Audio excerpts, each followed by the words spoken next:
Bakit ang appeal ng US SEC ay maaari daw magdulot ng bull run? Yan po ang siyang ating pag-uusapan sa video na ito. Pero bago po tayo magpatuloy, ay nais ko lamang po munang bigyang linaw ang aking disclaimer kung saan ang nilalaman po ng video na ito ay hindi po ito isang financial advice. For education and information purposes lamang po ang layunin nito. Ayan ang background po ng US SEC appeal. Sa mga hindi pa nakakaalam ay noong taong 2023 ay nagkaroon po kasi ng ruling na nagsasabing si XRP ay hindi isang security kapag ibinenta sa retail investors sa pamamagitan ng mga exchanges. Ngunit ang institutional sales ni XRP ay ito po ang siyang itinuturing na unregistered securities offerings. Kaya ang ruling na ito ay isang malaking panalo para kay Ripple at sa buong crypto industry. Ngunit kamakailan lamang ay nag-file na po ng appeal ang US SEC laban sa ruling na ito. At dahil dyan ay nagkaroon na po ng immediate na market reaction.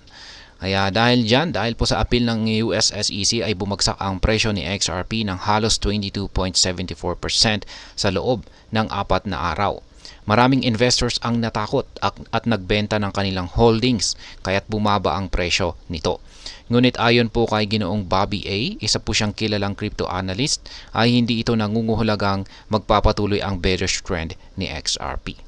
Ngayon ay bakit nga ba maaring magdulot ng bull run ang appeal ng SEC?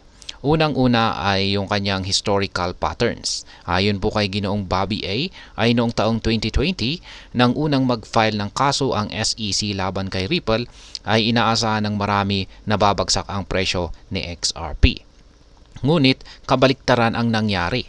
Tumaas pa nga ang presyo ni XRP sa kabila ng kaso. Kaya maaring mangyari po ulit ito. Lalo na't maraming investors ang naniniwala ngayon kay XRP na ito ay undervalued. Pangalawa ay ang kanyang mga technical indicators.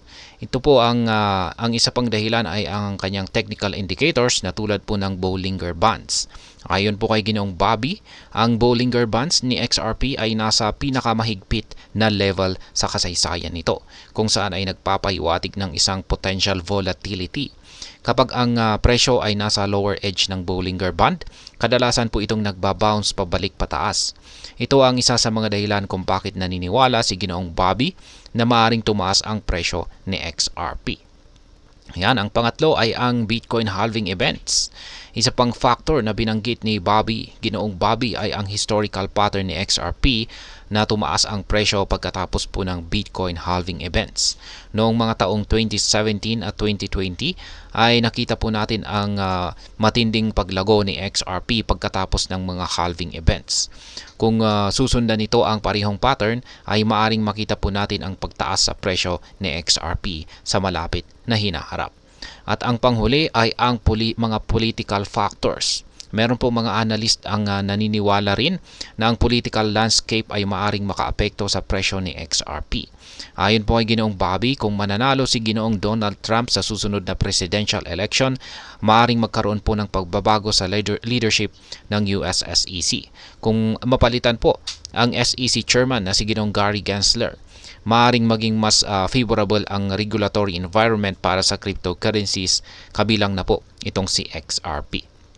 At ayan, sa kabuuan ay masasabi ko po rito ay sa kabila po ng kasalukuyang pagbaba ng presyo ng XRP dahil sa SEC appeal, maraming factors ang nagpapakita na maaaring magdulot po ito ng bull run.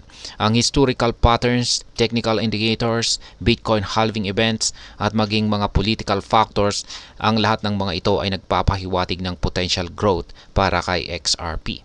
Habang nananatiling uncertain ang market, ang optimistic view ni Ginoong Bobby A. ay nagbibigay po ito ng pag-asa sa mga investors na maaring makita natin ang pagtaas ng presyo ni XRP sa hinaharap.